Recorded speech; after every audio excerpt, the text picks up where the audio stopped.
Kadamba news ಫಸ್ಟ್ಗೆ ಸ್ವಾಗತ. ಮುಖ್ಯಾಂಶಗಳು. ನಾಗರಿಕ ಸಮಾಜ ತಲೆ ತಗ್ಗಿಸುವಂತಹ ಅಮಾನವೀಯ ಕೃತ್ಯವಾಗಿದೆ. ಶಾಸಕ ಶಿವರಾಂ ಹೆಬ್ಬಾರ್. ರಾಜ್ಯ ಮಟ್ಟದ ಪತ್ರಕರ್ತರ ವಿಚಾರ ಸಂಕಿರಣ ಮತ್ತು ರಾಜ್ಯ ಪ್ರಶಸ್ತಿ ಪ್ರದಾನ ಸಮಾರಂಭ ಆಮಂತ್ರಣ ಪತ್ರಿಕೆ ಬಿಡುಗಡೆಗೊಳಿಸಲಾಯಿತು. ಮೃತ ಯುವತಿ ರಂಜಿತಾ ಕುಟುಂಬಸ್ಥರಿಗೆ 8.5 ಲಕ್ಷ ರೂಪಾಯಿ ಪರಿಹಾರದ ಚೆಕ್ ವಿತರಿಸಿದ ಶಾಸಕ ಶಿವರಾಂ ಹೆಬ್ಬಾರ್. ಜಾತ್ರಾ ಪೂರ್ವ ಸಿದ್ಧತಾ ಸಭೆಯಲ್ಲಿ ಶಾಸಕ ಭೀಮಣ್ಣ ನಾಯ್ಕ್ ಭಾಗಿ. ಯಲ್ಲಾಪುರದಲ್ಲಿ ದಲಿತ ಮಹಿಳೆ ಹತ್ಯೆ, ರೂಪಾಲಿ ನಾಯ್ಕ್ ಖಂಡನೆ. ಹಾನಗಲ್ನಲ್ಲಿ ಬೀದಿ ನಾಯಿಗಳ ಆಶ್ರಯ ತಾಣ ಹಾಗೂ ಪ್ರಾಣಿ ಜನನ ನಿಯಂತ್ರಣ ಶಸ್ತ್ರಚಿಕಿತ್ಸಾ ಕೇಂದ್ರವನ್ನು ಶಾಸಕ ಶ್ರೀನಿವಾಸ್ ಮಾನೆ ಉದ್ಘಾಟಿಸಿದರು. ಶಿರಸಿ ಮೂಲದ ಡಾಕ್ಟರ್ ವೀಣಾಶ್ರೀ ಭಟ್ ಅತ್ಯುತ್ತಮ ಸಾಧನೆ. ಶ್ರೀ ಮಡಿವಾಳ ಸಂಘ ಮತ್ತು ಸಮಾಜ ಸೇವಾ ಸಂಸ್ಥೆ ಕುಮಟಾ ಇದರ ವಾರ್ಷಿಕೋತ್ಸವ ಕಾರ್ಯಕ್ರಮವನ್ನು ಉದ್ಘಾಟಿಸಿದ ಶಾಸಕ ದಿನಕರ್ ಶೆಟ್ಟಿ. ಪಟ್ಟಣಹೊಳೆಯಲ್ಲಿ ಅಪರೂಪದ ಮತ್ತು ವಿನಾಶದ ಅಂಚಿನಲ್ಲಿರುವ ನೀರುನಾಯಿ ಪತ್ತೆ. ಯಲ್ಲಾಪುರ ಪಟ್ಟಣದ ಕಾಳಮ್ಮ ನಗರದಲ್ಲಿ ಅಮಾಯಕ ಹೆಣ್ಣುಮಗಳು ರಂಜಿತಾ ಬನಸೋಡೆ ಅವರ ಭೀಕರ ಹತ್ಯೆ ನಡೆದಿರುವುದು ಅತ್ಯಂತ ಖಂಡನೀಯ ಮತ್ತು ನಾಗರಿಕ ಸಮಾಜ ತಲೆ ತಗ್ಗಿಸುವಂತಹ ಅಮಾನವೀಯ ಕೃತ್ಯವಾಗಿದೆ. ಯಲ್ಲಾಪುರದ ಇತಿಹಾಸದಲ್ಲಿ ಇಂತಹ ಕ್ರೂರ ಘಟನೆ ಕಂಡಿರಲಿಲ್ಲ ಎಂದು ಶಾಸಕ ಶಿವರಾಂ ಹೆಬ್ಬಾರ್ ಅವರು ತೀವ್ರ ಆಕ್ರೋಶ ವ್ಯಕ್ತಪಡಿಸಿದರು. ಘಟನೆ ಸಂಭವಿಸಿದ ತಕ್ಷಣ ಪಟ್ಟಣದ ಲೋಕೋಪಯೋಗಿ ಇಲಾಖೆಯ ಪ್ರವಾಸಿ ಮಂದಿರದಲ್ಲಿ ಜಿಲ್ಲಾ ಪೊಲೀಸ್ ವರಿಷ್ಠಾಧಿಕಾರಿಗಳು ಸೇರಿದಂತೆ ಹಿರಿಯ ಪೊಲೀಸ್ ಅಧಿಕಾರಿಗಳೊಂದಿಗೆ ತುರ್ತು ಸಭೆ ನಡೆಸಿರುವುದಾಗಿ ಅವರು ತಿಳಿಸಿದರು. ಈ ಸಭೆಯಲ್ಲಿ ಆರೋಪಿಯನ್ನು ಯಾವುದೇ ಕಾರಣಕ್ಕೂ ತಪ್ಪಿಸದೆ ಅತ್ಯಂತ ಶೀಘ್ರದಲ್ಲಿ ಬಂಧಿಸಿ ಕಾನೂನಿನಡಿ ಕಠಿಣ ಹಾಗೂ ಮಾದರಿ ಶಿಕ್ಷೆ ವಿಧಿಸಬೇಕೆಂದು ನಿರ್ದೇಶನವನ್ನು ನೀಡಿದ್ದಾರೆ. ಇಂತಹ ಕ್ರೂರ ಕೃತ್ಯ ಎಸಗಿದವರ ವಿರುದ್ಧ ಪೊಲೀಸರು ನಿರ್ದಾಕ್ಷಿಣ್ಯ ಕ್ರಮ ಕೈಗೊಳ್ಳಬೇಕು. ಯಾವುದೇ ರಾಜಿ, ವಿಳಂಬ ಅಥವಾ ಸಡಿಲಿಕೆ ಸಹಿಸಿಕೊಳ್ಳುವುದಿಲ್ಲ ಎಂದು ಅವರು ಕಟ್ಟುನಿಟ್ಟಾಗಿ ಎಚ್ಚರಿಸಿದರು. ಮೃತ ರಂಜಿತಾ ಬನಸೋಡೆ ಅವರ ಕುಟುಂಬಕ್ಕೆ ಸಮಾಜ ಕಲ್ಯಾಣ ಇಲಾಖೆಯಿಂದ ತಕ್ಷಣ ಸೂಕ್ತ ಪರಿಹಾರ ಒದಗಿಸುವಂತೆ ಸಂಬಂಧಿಸಿದ ಅಧಿಕಾರಿಗಳಿಗೆ ಸೂಚನೆ ನೀಡಲಾಗಿದೆ ಎಂದು ಶಾಸಕರು ಹೇಳಿದರು. ಯಲ್ಲಾಪುರದ ಸಾರ್ವಜನಿಕರು ಶಾಂತಿ ಮತ್ತು ಸಂಯಮವನ್ನು ಕಾಪಾಡಿಕೊಳ್ಳಬೇಕು. ಪೊಲೀಸ್ ಇಲಾಖೆ ಈಗಾಗಲೇ ಆರೋಪಿಯನ್ನ ಬಂಧಿಸುವ ಕಾರ್ಯದಲ್ಲಿ ಸಂಪೂರ್ಣ ತೊಡಗಿಸಿಕೊಂಡಿದ್ದು, ಯಾರೂ ಭಯಪಡುವ ಅಗತ್ಯವಿಲ್ಲ ಎಂದು ಅವರು ಮನವಿ ಮಾಡಿದರು. ಕಾನೂನು ಕೈಗೊಳ್ಳುವ ಕ್ರಮದಿಂದ ತಪ್ಪಿತಸ್ಥರು ತಪ್ಪಿಸಿಕೊಳ್ಳಲಾರರು. ನ್ಯಾಯ ಖಂಡಿತವಾಗಿಯೂ ಸ್ಥಾಪನೆಯಾಗಲಿದೆ ಎಂದು ಶಾಸಕರು ದೃಢವಾಗಿ ಹೇಳಿದರು. ಅಮಾಯಕ ಹೆಣ್ಣು ಮಗಳ ಭೀಕರ ಕೊಲೆ ದುರಂತ ನಿಜಕ್ಕೂ ಕೂಡ ನಾಗರಿಕ ಸಮಾಜ ತಲೆ ತಗ್ಗಿಸುವಂತಾಗಿದೆ. ಯಲ್ಲಾಪುರದ ಇತಿಹಾಸದಲ್ಲಿ ಇಂಥ ಕರಾಳ ದಿವಸವನ್ನು ನಾವೆಂದೂ ನೋಡಿರಲಿಲ್ಲ. ಆ ಕಾರಣಕ್ಕಾಗಿ ಯಲ್ಲಾಪುರದ ಪೊಲೀಸ್ ಇಲಾಖೆಗೆ ಜಿಲ್ಲಾ ಪೊಲೀಸ್ ವರಿಷ್ಠರು ASP, DYSP ಇವರ ಜೊತೆಯ ಅತಿಥಿತ್ವದಲ್ಲಿ ಸಭೆಯನ್ನು ನಡೆಸಿ ಆರೋಪಿಯನ್ನು ಕೂಡಲೇ ಬಂಧಿಸಿ ಕಾನೂನಲ್ಲಿ ಅತಿ ಹೆಚ್ಚು ಶಿಕ್ಷೆ ಏನು ಕೊಡಲಿಕ್ಕೆ ಸಾಧ್ಯವೋ ಕೊನೆಯ ಶಿಕ್ಷೆಯನ್ನು ವಿಧಿಸಬೇಕು ಎಂದು ಆಗ್ರಹಿಸುತ್ತೇನೆ. ಅಷ್ಟೇ ಅಲ್ಲ, ಕುಟುಂಬಕ್ಕೆ ಸಲ್ಲಬೇಕಾದಂಥ ಏನೆಲ್ಲ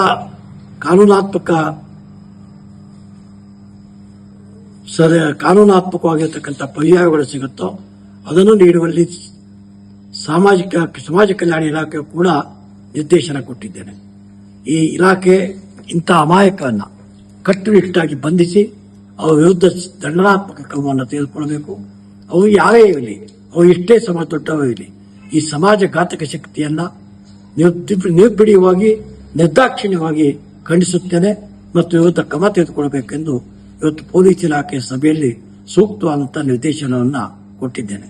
ಆ ಹಿನ್ನೆಲೆಯಲ್ಲಿ ಯಲ್ಲಾಪುರದಲ್ಲಿ ಜನ ಶಾಂತಿಯನ್ನು ಕಾಪಾಡಿಕೊಳ್ಳಬೇಕು. ಇದೊಂದು ದುರದೃಷ್ಟಕರ ಘಟನೆ.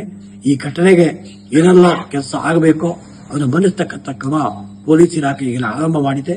ಇದಕ್ಕೆ ತುರ್ತಾದಂಥ ಕ್ರಮವನ್ನು ತೆಗೆದುಕೊಳ್ಳುತ್ತೇವೆ. ಇದಕ್ಕೆ ಯಾರೂ ಭಯಪಡಬೇಕಾದ ಅವಶ್ಯಕತೆ ಇಲ್ಲ. ನಮಸ್ಕಾರ.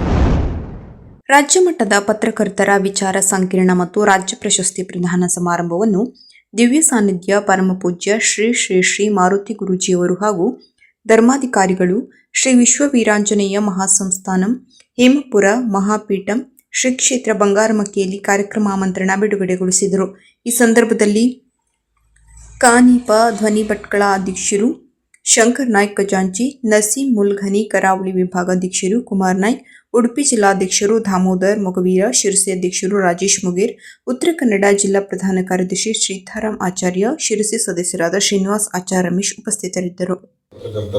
ಧ್ವನಿ ರಿಜಿಸ್ಟರ್ ಬೆಂಗಳೂರು ಈ ಪತ್ರಕರ್ತರ ಸಂಘಟನೆಯಿಂದ ಇದೇ ತಿಂಗಳ 28ನೇ ತಾರೀಕಂದು ಬುಧವಾರ ಭಟ್ಕಳದಲ್ಲಿ ನಾಗೇಕ್ಷೆ ಧರ್ಮಾರ್ಥ ಸಭಾಭವನದಲ್ಲಿ ರಾಜ್ಯ ಮಟ್ಟದ ಪತ್ರಕರ್ತರ ವಿಚಾರ ಸಂಕಿರಣ ಮತ್ತು ಪ್ರಶಸ್ತಿ ಪ್ರದಾನ ಸಮಾರಂಭ ನಡೀತಾ ಇದೆ. ಈ ಕಾರ್ಯಕ್ರಮ ಯಶಸ್ವಿಯಾಗಿ ನೆರವೇರಲಿ, ಜೊತೆಗೆ ಎಲ್ಲ ಪತ್ರಕರ್ತರ ಆಶಯ ಅದು ಈಡೇರಿಸುವಲ್ಲಿ ಆ ಒಂದು ಕಾರ್ಯ ಯಶಸ್ವಿಯಾಗಲಿ ಅಂತ ನಾವು ಹಾರೈಸ್ತಾ ಇದ್ದೇವೆ. ಯಲ್ಲಾಪುರ ಪಟ್ಟಣದ ಕಾಳಮ್ಮ ನಗರದಲ್ಲಿ ನಡೆದ ಭೀಕರ ಹತ್ಯಾ ಪ್ರಕರಣದಲ್ಲಿ ಪ್ರಾಥಮಿಕ ಶಾಲೆಯ ಅಡುಗೆ ಸಹಾಯಕಿಯಾಗಿ ಸೇವೆ ಸಲ್ಲಿಸುತ್ತಿದ್ದ ರಂಜಿತಾ ಬನಸೋಡೆ ಅವರು ಅಮಾನವೀಯವಾಗಿ ಮೃತಪಟ್ಟಿರುವುದು ನಾಗರಿಕ ಸಮಾಜವನ್ನು ತಲೆತಗ್ಗಿಸುವಂತಹ ದುರ್ಘಟನೆಯಾಗಿದೆ. ಈ ಹಿನ್ನೆಲೆಯಲ್ಲಿ ಮಾನ್ಯ ಶಾಸಕರಾದ ಶಿವರಾಂ ಹೆಬ್ಬಾರ್ ಅವರು ಇಂದು ಮೃತ ಯುವತಿಯ ನಿವಾಸಕ್ಕೆ ಭೇಟಿ ನೀಡಿ ಸಮಾಜ ಕಲ್ಯಾಣ ಇಲಾಖೆ ವತಿಯಿಂದ ಒದಗಿಸಲಾದ 8.25 ಲಕ್ಷ ರೂಪಾಯಿ ಪರಿಹಾರ ಧನದ ಆದೇಶ ಪತ್ರವನ್ನು ಕುಟುಂಬಸ್ಥರಿಗೆ ವಿತರಿಸಿದರು. ಬಳಿಕ ಪಾರ್ಥಿವ ಶರೀರಕ್ಕೆ ಅಂತಿಮ ನಮನ ಸಲ್ಲಿಸಿ ದುಃಖ ತಪ್ತ ಕುಟುಂಬಕ್ಕೆ ಸಾಂತ್ವನ ಹೇಳಿ ಧೈರ್ಯ ತುಂಬಿದರು. ಈ ಸಂದರ್ಭದಲ್ಲಿ ಉತ್ತರ ಕನ್ನಡ ಜಿಲ್ಲಾ ಪೊಲೀಸ್ ಅಧಿಕಾರಿ ದೀಪನ್ ಎಂಎನ್, ಶಿರಸಿ ಉಪವಿಭಾಗಾಧಿಕಾರಿ ಕಾವ್ಯರಾಣಿ, ತಹಶೀಲ್ದಾರ್ ಚಂದ್ರಶೇಖರ್ ಹೊಸ್ಮನಿ, ಬ್ಲಾಕ್ ಕಾಂಗ್ರೆಸ್ ಸಮಿತಿ ಅಧ್ಯಕ್ಷರಾದ ವಿಎಸ್ ಭಟ್ ಸೇರಿದಂತೆ ಪೊಲೀಸ್ ಇಲಾಖೆ ಅಧಿಕಾರಿಗಳು, ಸಮಾಜ ಕಲ್ಯಾಣ ಇಲಾಖೆ ಅಧಿಕಾರಿಗಳು, ಸಾರ್ವಜನಿಕರು ಉಪಸ್ಥಿತರಿದ್ದರು. ಸಿದ್ದಾಪುರ ತಾಲೂಕಿನ ಐತಿಹಾಸಿಕ ಪ್ರಸಿದ್ಧ ಬೀಳಗಿ ಶ್ರೀ ಮಾರಿಕಾಂಬಾ ದೇವಸ್ಥಾನದ ಆವರಣದಲ್ಲಿ ಶನಿವಾರ ಜಾತ್ರಾ ಮಹೋತ್ಸವದ ಪೂರ್ವ ಸಿದ್ಧತಾ ಸಭೆಯನ್ನು ಏರ್ಪಡಿಸಲಾಗಿತ್ತು. ಈ ಕಾರ್ಯಕ್ರಮದಲ್ಲಿ ಶಿರಸಿ ಸಿದ್ದಾಪುರ ವಿಧಾನಸಭಾ ಕ್ಷೇತ್ರದ ಶಾಸಕ ಭೀಮಣ್ಣ ನಾಯ್ಕ ಅವರು ಪಾಲ್ಗೊಂಡು ಅಗತ್ಯ ಸಲಹೆ ಸೂಚನೆಗಳನ್ನು ನೀಡಿದರು. ಅಲ್ಲದೆ ಜಾತ್ರಾ ಮಹೋತ್ಸವಕ್ಕೆ ಆಗಮಿಸುವ ಭಕ್ತಾದಿಗಳಿಗೆ ಯಾವುದೇ ರೀತಿಯ ಅನಾನುಕೂಲ ಆಗದಂತೆ ಮೂಲಭೂತ ಸೌಕರ್ಯ ಒದಗಿಸಬೇಕು ಎಂದು ಹೇಳಿದರು. ಸಭೆಯಲ್ಲಿ ದೇವಸ್ಥಾನದ ಜಾತ್ರಾ ಸಮಿತಿ ಅಧ್ಯಕ್ಷರು, ಉಪಾಧ್ಯಕ್ಷರು ಸೇರಿದಂತೆ ಸಮಿತಿಯ ಸದಸ್ಯರುಗಳು, ವಿವಿಧ ಇಲಾಖೆ ಅಧಿಕಾರಿಗಳು, ಪ್ರಮುಖರು ಹಾಗೂ ಗ್ರಾಮಸ್ಥರು ಉಪಸ್ಥಿತರಿದ್ದು ಜಾತ್ರೆಯ ಯಶಸ್ವಿ ನಿರ್ವಹಣೆಯ ಕುರಿತು ಚರ್ಚಿಸಿದರು. ಯಲ್ಲಾಪುರದಲ್ಲಿ ಅಮಾಯಕ ದಲಿತ ಮಹಿಳೆ ರಂಜಿತಾ ಬನ್ಸೋಡೆ ಅವರನ್ನು ಭೀಕರವಾಗಿ ಹತ್ಯೆ ನಡೆಸಿದ ಘಟನೆ ಖಂಡನೀಯವಾಗಿದ್ದು, ಕೂಡಲೇ ಆರೋಪಿಯನ್ನು ಪತ್ತೆ ಹಚ್ಚಿ ಕಠಿಣ ಕಾನೂನು ಕ್ರಮ ಕೈಗೊಳ್ಳಬೇಕೆಂದು ಬಿಜೆಪಿ ರಾಜ್ಯ ಉಪಾಧ್ಯಕ್ಷೆ, ಕಾರವಾರ ಅಂಕೋಲ ವಿಧಾನಸಭಾ ಕ್ಷೇತ್ರದ ಮಾಜಿ ಶಾಸಕಿ ರೂಪಾಲಿ ಎಸ್ ನಾಯ್ಕ ಆಗ್ರಹಿಸಿದ್ದಾರೆ. ಯಲ್ಲಾಪುರದ ಹಿಂದೂ ದಲಿತ ಮಹಿಳೆಯನ್ನು ರಫೀಕ್ ಎಂಬಾತ ಹತ್ಯೆ ಮಾಡಿರುವುದನ್ನು ನೋಡಿದರೆ ಈ ರಾಜ್ಯದಲ್ಲಿ ಕಾನೂನು ಸುವ್ಯವಸ್ಥೆ ಇದೆಯೇ ಎಂದು ಪ್ರಶ್ನಿಸಬೇಕಾಗಿದೆ. ಸರ್ಕಾರದ ಓಲೈಕೆ ನೀತಿಯಿಂದ ರಾಜ್ಯದಲ್ಲಿ ಮೇಲಿಂದ ಮೇಲೆ ಇಂತಹ ಘಟನೆಗಳು ನಡೆಯುತ್ತಿವೆ. ರಾಜ್ಯದಲ್ಲಿ ಮಹಿಳೆಯರಿಗೆ ರಕ್ಷಣೆಯೇ ಇಲ್ಲದಂತಾಗಿದೆ. ಅದರಲ್ಲೂ ಅಮಾಯಕ ದಲಿತ ಮಹಿಳೆಯನ್ನು ಹತ್ಯೆ ಮಾಡಿದ್ದು ಅತ್ಯಂತ ಹೇಯ ಕೃತ್ಯವಾಗಿದೆ. ಇಂತಹ ಕೃತ್ಯ ಎಸಗುವ ದುರುಳರ ಮೇಲೆ ಕಠಿಣ ಕಾನೂನು ಕ್ರಮ ಕೈಗೊಳ್ಳಬೇಕು ಹಾಗೂ ಇನ್ನು ಮುಂದೆ ಇಂತಹ ಘಟನೆ ಆಗದಂತೆ ಸರ್ಕಾರ ಕಟ್ಟುನಿಟ್ಟಿನ ಕ್ರಮ ಕೈಗೊಳ್ಳಬೇಕೆಂದು ರೂಪಾಲಿ ಎಸ್ ನಾಯ್ಕ ಆಗ್ರಹಿಸಿದ್ದಾರೆ. ನಗರ ಮತ್ತು ಗ್ರಾಮೀಣ ಪ್ರದೇಶಗಳಲ್ಲಿ ಬೀದಿ ನಾಯಿಗಳ ಹಾವಳಿ ವಿಪರೀತವಾಗಿದ್ದು, ಸರ್ಕಾರದ ಮಾರ್ಗಸೂಚಿಯಂತೆ ಆಶ್ರಯ ತಾಣ ಹಾಗೂ ಪ್ರಾಣಿ ಜನನ ನಿಯಂತ್ರಣ ಶಸ್ತ್ರಚಿಕಿತ್ಸಾ ಕೇಂದ್ರ ಆರಂಭಿಸಲಾಗಿದೆ ಎಂದು ಶಾಸಕ ಶ್ರೀನಿವಾಸ್ ಮಾನೆ ತಿಳಿಸಿದರು. ಇಲ್ಲಿ ಸ್ಥಳೀಯ ಪುರಸಭೆ ವತಿಯಿಂದ ಬೀದಿ ನಾಯಿಗಳ ಆಶ್ರಯ ತಾಣ ಹಾಗೂ ಪ್ರಾಣಿ ಜನನ ನಿಯಂತ್ರಣ ಶಸ್ತ್ರಚಿಕಿತ್ಸಾ ಕೇಂದ್ರ ಉದ್ಘಾಟಿಸಿದ ಅವರು, ಇತ್ತೀಚೆಗೆ ಬೀದಿ ನಾಯಿಗಳ ಸಂಖ್ಯೆ ಮಿತಿ ಮೀರುತ್ತಿದೆ. ಬೀದಿ ನಾಯಿಗಳ ಹಾವಳಿಯಿಂದ ಮಕ್ಕಳು, ಹಿರಿಯರು, ಸಾರ್ವಜನಿಕರು ತಿರುಗಾಟ ದುಸ್ತರವಾಗುತ್ತಿದೆ. ಹಾಗಾಗಿ ಪ್ರಾಣಿ ಜನನ ನಿಯಂತ್ರಣ ಶಸ್ತ್ರಚಿಕಿತ್ಸಾ ಕೇಂದ್ರ ಆರಂಭಿಸಲಾಗಿದೆ ಎಂದು ವಿವರಿಸಿದ ಅವರು, ಗಾಯಗೊಂಡ, ಅನಾರೋಗ್ಯದಿಂದ ಬಳಲುವ ಹಾಗೂ ನಿರಾಶ್ರಿತ ಬೀದಿ ನಾಯಿಗಳಿಗೆ ಕೇಂದ್ರದಲ್ಲಿ ಸೂಕ್ತ ಚಿಕಿತ್ಸೆಯೊಂದಿಗೆ ಆಹಾರ, ಆಶ್ರಯ ಮತ್ತು ಆರೈಕೆ ಒದಗಿಸಲಾಗುವುದು ಎಂದರು. ಪುರಸಭೆ ಮುಖ್ಯಾಧಿಕಾರಿ ಜಗದೀಶ್ ವೈಕೆ ಮಾತನಾಡಿ, ಹೊಸದಾಗಿ ಆರಂಭಗೊಂಡಿರುವ ಕೇಂದ್ರದಲ್ಲಿ ಪರಿಣಿತ ಪಶು ವೈದ್ಯರಿಂದ ವೈಜ್ಞಾನಿಕ ವಿಧಾನದಲ್ಲಿ ಜನನ ನಿಯಂತ್ರಣ ಶಸ್ತ್ರಚಿಕಿತ್ಸೆ ನೆರವೇರಿಸಲಾಗುವುದು. ಇದರಿಂದ ಪುರಸಭೆ ವ್ಯಾಪ್ತಿಯಲ್ಲಿ ಹಂತ ಹಂತವಾಗಿ ಬೀದಿ ನಾಯಿಗಳ ಹಾವಳಿ ನಿಯಂತ್ರಣ ಸಾಧ್ಯವಾಗಲಿದೆ ಎಂದು ತಿಳಿಸಿದರು. ಪುರಸಭೆ ಮಾಜಿ ಅಧ್ಯಕ್ಷರಾದ ರಾಧಿಕಾ ದೇಶಪಾಂಡೆ, ಮಮತಾ ಆರೇಗೊಪ್ಪ, ಪರಶುರಾಮ್ ಕಂಡನವರ್, ಖುರ್ಷಿದ್ ಹುಲ್ಲತ್ತಿ, ಮುಖಂಡರಾದ ರವಿ ದೇಶಪಾಂಡೆ, ದದ್ದು ಸಾಬ್ ಅಕ್ಕಿವಳ್ಳಿ, ಆದರ್ಶ ಶೆಟ್ಟಿ, ಶಿವು ಭದ್ರಾವತಿ, ರಾಜ್ಕುಮಾರ್ ಶಿರಪಂತಿ, ಸಿಕಂದರ್ ವಾಲಿಕಾರ್, ಮೌನೇಶ್ ಕಲಾಲ್, ಶ್ರೀನಿವಾಸ್ ಭದ್ರಾವತಿ, ಸುರೇಶ್ ನಾಗಣ್ಣನವರ್, ಜಾಫರ್ ಬಾಳೂರ್, ಪಶುಪಾಲನಾ ಇಲಾಖೆಯ ಸಹಾಯಕ ನಿರ್ದೇಶಕ ಡಾ ಗಿರೀಶ್ ರೆಡ್ಡೇರ್ ಸೇರಿದಂತೆ ಇನ್ನೂ ಹಲವರು ಈ ಸಂದರ್ಭದಲ್ಲಿ ಉಪಸ್ಥಿತರಿದ್ದರು.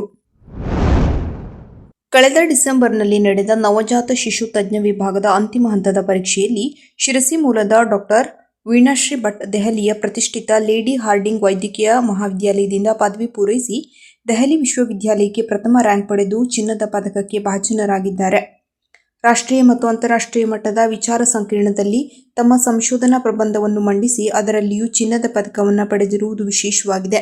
ಅಲ್ಲದೆ ಇವರು ಈ ಹಿಂದೆ ನಡೆದ ನೀಟ್ ಸೂಪರ್ ಸ್ಪೆಷಾಲಿಟಿ ಆಸ್ಪತ್ರೆಯಲ್ಲಿ ರಾಷ್ಟ್ರಮಟ್ಟಕ್ಕೆ 11ನೇ ರ್ಯಾಂಕ್ ಪಡೆದಿರುವುದು ಇಲ್ಲಿ ಉಲ್ಲೇಖನೀಯ. ಇವರು ಮೂಲತಃ ಹೆಗ್ಗರ್ಸಿ ಮನೆಯ ವೇದಮೂರ್ತಿ ಸತ್ಯನಾರಾಯಣ್ ಭಟ್ ಹಾಗೂ ದಾಕ್ಷಾಯಿಣಿ ಭಟ್ ಇವರ ಪುತ್ರಿಯಾಗಿದ್ದು, ಸಾಲೆಕೊಪ್ಪದ ಕಿಡ್ನಿ ತಜ್ಞ ಡಾಕ್ಟರ್ ಶ್ರೀಶಾ ಮಂಜುನಾಥ್ ಹೆಗಡೆ ಅವರ ಧರ್ಮಪತ್ನಿಯಾಗಿದ್ದಾರೆ. ದಂಪತಿಗಳಿಬ್ಬರು ವಿಶೇಷ ತಜ್ಞ ವೈದ್ಯರಾಗಿ ಸಾಧನೆ ಮಾಡಿರುವುದು ಹೆಮ್ಮೆಯ ಸಂಗತಿಯಾಗಿದೆ. ಇಂದು ಕುಮಟಾದ ಮಾಸ್ತಿಕಟ್ಟೆ ಸಭಾಭವನದಲ್ಲಿ ನಡೆದ ಶ್ರೀ ಮಡಿವಾಳ ಸಂಘ ಮತ್ತು ಸಮಾಜ ಸೇವಾ ಸಂಸ್ಥೆ ಕುಮಟಾ ಇದರ ವಾರ್ಷಿಕೋತ್ಸವ ಕಾರ್ಯಕ್ರಮದಲ್ಲಿ ಭಾಗವಹಿಸಿ ಕಾರ್ಯಕ್ರಮವನ್ನು ಉದ್ಘಾಟಿಸಿದರು. ಶಾಸಕರು ಮಾತನಾಡಿ, ಸಮಾಜದ ಹಿಂದುಳಿದ ವರ್ಗದ ಶೈಕ್ಷಣಿಕ, ಸಾಮಾಜಿಕ ಹಾಗೂ ಸಾಂಸ್ಕೃತಿಕ ಅಭಿವೃದ್ಧಿಗಾಗಿ ಶ್ರೀ ಮಡಿವಾಳ ಸಂಘವು ನಿರಂತರವಾಗಿ ಮಾಡುತ್ತಿರುವ ಸೇವೆ ಶ್ಲಾಘನೀಯವಾಗಿದೆ. ಸಂಘದ ವತಿಯಿಂದ ನಡೆಯುತ್ತಿರುವ ಸಮಾಜ ಸೇವಾ ಚಟುವಟಿಕೆಗಳು ಸಮಾಜದಲ್ಲಿ ಸಮಾನತೆ, ಸೌಹಾರ್ದತೆ ಹಾಗೂ ಆತ್ಮವಿಶ್ವಾಸವನ್ನು ಬೆಳೆಸುವಲ್ಲಿ ಮಹತ್ವದ ಪಾತ್ರ ವಹಿಸುತ್ತಿವೆ. ಈ ಸಂದರ್ಭದಲ್ಲಿ ಸಂಘದ ಪದಾಧಿಕಾರಿಗಳು, ಸದಸ್ಯರು ಹಾಗೂ ಗಣ್ಯರು ಉಪಸ್ಥಿತರಿದ್ದು, ಸಮಾಜದ ಅಭಿವೃದ್ಧಿಗೆ ಎಲ್ಲರೂ ಕೈಜೋಡಿಸಿ ಕೆಲಸ ಮಾಡಬೇಕೆಂದು ಶಾಸಕರು ಕರೆ ನೀಡಿದರು. ಶ್ರೀ ಮಡಿವಾಳ ಸಂಘ ಮತ್ತು ಸಮಾಜ ಸೇವಾ ಸಂಸ್ಥೆಯು ಮುಂದಿನ ದಿನಗಳಲ್ಲಿ ಇನ್ನೂ ಹೆಚ್ಚಿನ ಸೇವಾ ಕಾರ್ಯಗಳನ್ನು ಕೈಗೊಂಡು ಸಮಾಜಕ್ಕೆ ಮಾದರಿಯಾಗಲಿ ಎಂಬ ಹಾರೈಕೆಯನ್ನು ವ್ಯಕ್ತಪಡಿಸಿದರು. ಈ ಸಂದರ್ಭದಲ್ಲಿ ವೇದಿಕೆ ಮೇಲೆ ಉದ್ಘಾಟಕರಾಗಿ ಶಾಸಕರಾದ ದಿನಕರ್ ಶೆಟ್ಟಿ, ಮಡಿವಾಳ ಸಮಾಜದ ಅಧ್ಯಕ್ಷರು ಮಂಜುನಾಥ್ ಮಡಿವಾಳ್, ಮುಖ್ಯ ಅತಿಥಿ ಹೆಸ್ಕಾಂ ರಾಜೇಶ್ ಮಡಿವಾಳ್, ಶಾಂತರಾಮ್ ಮಡಿವಾಳ್, ಶ್ರೀಧರ್ ಮಡಿವಾಳ್ ಹೊನ್ನಾವರ, ಭಾಸ್ಕರ್ ಚಂದಾವರ್, ಸತೀಶ್ ಮಡಿವಾಳ್ ಉಪಸ್ಥಿತರಿದ್ದರು. ಇಲ್ಲಿನ ಪಟ್ಟಣ ಹೊಳೆಯಲ್ಲಿ ಅಪರೂಪದ ಮತ್ತು ವಿನಾಶದ ಅಂಚಿನಲ್ಲಿರುವ ನೀರುನಾಯಿ ಪತ್ತೆಯಾಗಿದೆ ಎಂದು ಪರಿಸರ ಅಧ್ಯಯನಕಾರ ಡಾಕ್ಟರ್ ನರಸಿಂಹ ಹೆಗಡೆ ವಾನಡ್ಡಿ ತಿಳಿಸಿದ್ದಾರೆ. ಪಟ್ಟಣದ ಹೊಳೆಯ ಗುಂಟ ನಡೆಸಿದ ಅಧ್ಯಯನ ಕಾಲ್ನಡಿಗೆಯ ಫಲಶ್ರುತಿ ಇದಾಗಿದ್ದು, ನೀರುನಾಯಿ ಗಮನಕ್ಕೆ ಬಂದಿದೆ ಎಂದಿದ್ದಾರೆ. ಹೊಳೆ ಮತ್ತು ನದಿ ಪಾತ್ರದ ತಗ್ಗು ಪ್ರದೇಶಗಳಲ್ಲಿ ವಾಸಿಸುವ ಅಪರೂಪದ ಪ್ರಾಣಿ ಅಂತಾರಾಷ್ಟ್ರೀಯ ಸಂರಕ್ಷಣಾ ಒಕ್ಕೂಟದ ಕೆಂಪು ದತ್ತಕ ಪಟ್ಟಿಯಲ್ಲಿ ವಿನಾಶೋನ್ಮುಖ ಮತ್ತು ಭವಿಷ್ಯದಲ್ಲಿ ಅತ್ಯಂತ ಶೀಘ್ರವಾಗಿ ಸಂತಾನ ನಶಿಸಲಿಕ್ಕಿಸುವ ಪ್ರಭೇದಗಳ ಪಟ್ಟಿಯಲ್ಲಿ ಸೇರಿದೆ. ಇದೇ ಪ್ರಥಮ ಬಾರಿಗೆ ಪಟ್ಟಣ ಹೊಳೆಯಲ್ಲಿ ವಾಸವಿರುವ ಬಗ್ಗೆ ದಾಖಲಾಗಿದೆ ಎಂದಿದ್ದಾರೆ. ಕಲುಷಿತವಲ್ಲದ ಸ್ವಚ್ಛ ನೀರು, ಸುತ್ತಲೂ ಕಾಡು, ಕಡಿಮೆ ಜನ ವಸತಿಯ ಕಾರಣ ವಿಶೇಷವಾಗಿ ಆಪತ್ತು ಇಲ್ಲದಿರುವಿಕೆ ಹಾಗೂ ಸ್ವತಂತ್ರವಾಗಿ ಹರಿಯುವ ನದಿ ಇದಕ್ಕೆ ಮೂಲ ಕಾರಣವಾಗಿದೆ. ಮಂಜುಗುಣಿ ಸಮೀಪದ ಕಣಿವೆ ಕಾನಿನಿಂದ ಗಣೇಶ್ ಪಾಲ್ವರೆಗಿನ ಪಟ್ಟಣ ಹೊಳೆಯಲ್ಲಿ ಇವುಗಳ ಸಂಖ್ಯೆ 200ರಿಂದ 250 ಇರಬಹುದೆಂದು ಇಲ್ಲಿನ ನಿವಾಸಿಗಳಾದ ಕರೆ ಒಕ್ಕಲು, ಮರಾಠಿ ಹಾಗೂ ಕುಣಬಿ ಜನಾಂಗದವರು ತಿಳಿಸಿದ್ದಾರೆ. ಇದುವರೆಗೂ ಸಹ ಪಟ್ಟಣ ಹೊಳೆಯಲ್ಲಿ ನೀರುನಾಯಿ ಇರುವುದರ ಕುರಿತು ಯಾವುದೇ ವೈಜ್ಞಾನಿಕ ದಾಖಲೆ ಇಲ್ಲದಿರುವುದರಿಂದ ಇನ್ನಷ್ಟು ಅಧ್ಯಯನ ಮತ್ತು ಸಂರಕ್ಷಣಾ ಮಾರ್ಗೋಪಾಯಗಳ ಕುರಿತು ಅಗತ್ಯ ಕೆಲಸ ಕಾರ್ಯಗಳು ನಡೆಯಬೇಕಾಗಿದೆ ಎಂದಿದ್ದಾರೆ. ನೀರುನಾಯಿ ಅಪರೂಪವಾಗಲು ಆವಾಸ ಸ್ಥಳಗಳ ಅವನತಿ, ಅಣೆಕಟ್ಟುಗಳ ನಿರ್ಮಾಣ, ಕೀಟನಾಶಕ, ರಾಸಾಯನಿಕಗಳಿಂದ ಕಲುಷಿತ ನೀರು, ಬೇಟೆಯಾಡುವುದು, ಹವಾಗುಣ ವೈಪರೀತ್ಯ ಮತ್ತು ನಿರ್ದಿಷ್ಟ ಸಂರಕ್ಷಣಾ ಕ್ರಮಗಳು ಇಲ್ಲದಿರುವುದು ಇದರಿಂದಾಗಿ ಜಾಗತಿಕವಾಗಿ ನೀರುನಾಯಿಗಳ ಸಂಖ್ಯೆ ಕಡಿಮೆಯಾಗುತ್ತಿದ್ದು, ಇದು ಕಳವಳಕಾರಿ ಸಂಗತಿ ಎಂದು ಜೀವವಿಜ್ಞಾನಿಗಳು ಈಗಾಗಲೇ ಎಚ್ಚರಿಸಿದ್ದಾರೆ ಎಂದು ನರಸಿಂಹ ಹೆಗಡೆ ವಿವರಿಸಿದ್ದಾರೆ. ಹೊಳೆ ಅರಿವು ಹಿನ್ನೆಲೆಯಲ್ಲಿ ಪಟ್ಟಣದ ಹೊಳೆ ಅಧ್ಯಯನ ನಡಿಗೆ ಮಾಡಲಾಗಿತ್ತು. ಜಲಾನಯನ ಪ್ರದೇಶದ ಒಟ್ಟು 170 ಚದರ ಕಿಲೋಮೀಟರ್ ವ್ಯಾಪ್ತಿಯ ಕಾಡಿನಲ್ಲಿ ಇಂಗಾಲದ ಶೇಖರಣೆಯ ಪ್ರಮಾಣದ ಅಧ್ಯಯನ, ತನ್ಮೂಲಕ ಜಾಗತಿಕ ಹವಾಗುಣ ವೈಪರೀತ್ಯ ತಡೆಗೆ ಪಟ್ಟಣದ ಹೊಳೆಯ ಕೊಡುಗೆ, ಜೀವ ವೈವಿಧ್ಯತೆ, ಇಲ್ಲಿರುವ ಸಸ್ಯ ಮತ್ತು ಪ್ರಾಣಿ ಪ್ರಭೇದಗಳ ಪಟ್ಟಿಯನ್ನು ನಿಖರವಾಗಿ ವೈಜ್ಞಾನಿಕ ಪದ್ಧತಿಯನ್ನು ಅನುಸರಿಸಿ ಪಟ್ಟಿ ಮಾಡಲಾಗುವುದು. ಸಸ್ಯ, ಪ್ರಾಣಿ ವೈವಿಧ್ಯ ಸೇರಿದಂತೆ ಅನೇಕ ಅಧ್ಯಯನ ನಡೆಸಲಾಗಿದ್ದು, ಎಷ್ಟೋ ಶತಮಾನಗಳಿಂದ ಇಲ್ಲಿನ ಬದುಕು ಕಟ್ಟಿಕೊಂಡಿರುವ ಜನಸಮುದಾಯ, ಕೃಷಿ ಬೆಳೆಗಳು ಮತ್ತು ಪಟ್ಟಣದ ಹೊಳೆಯ ಮೇಲಣ ಅವರ ಅವಲಂಬನೆಯ ಕುರಿತು ಬೆಳಕು ಚೆಲ್ಲುವ ಉದ್ದೇಶದಿಂದ ಅಧ್ಯಯನ ಕಾಲ್ನಡಿಗೆಯನ್ನು ಸಂಘಟಿಸಲಾಗಿತ್ತು. 50 ಕಿಲೋಮೀಟರ್ ದೂರದ ಕಾಲ್ನಡಿಗೆಯನ್ನು 3 ದಿನಗಳಲ್ಲಿ ಸಂಪನ್ನಗೊಳಿಸಲಾಗಿತ್ತು. ದೇವನಹಳ್ಳಿ, ಬಿಕ್ಕೆಗದ್ದೆ, ಎಫ್ಡಿ ಮಠ, ಮಳ್ಳಿಕೈ, ಆರೇಕಟ್ಟ, ಗಣೇಶಪಾಲು, ಜಡ್ಡಿಗದ್ದೆ ಹಾಗೂ ವಾನಹಳ್ಳಿಯಲ್ಲಿ ವಿಶೇಷವಾಗಿ ಸಮಾಲೋಚನಾ ಸಭೆಗಳನ್ನು ಆಯೋಜಿಸಿತ್ತು ಎಂಬುದು ಇಲ್ಲಿ ನೆನಪಿಸಿಕೊಳ್ಳಬಹುದಾಗಿದೆ.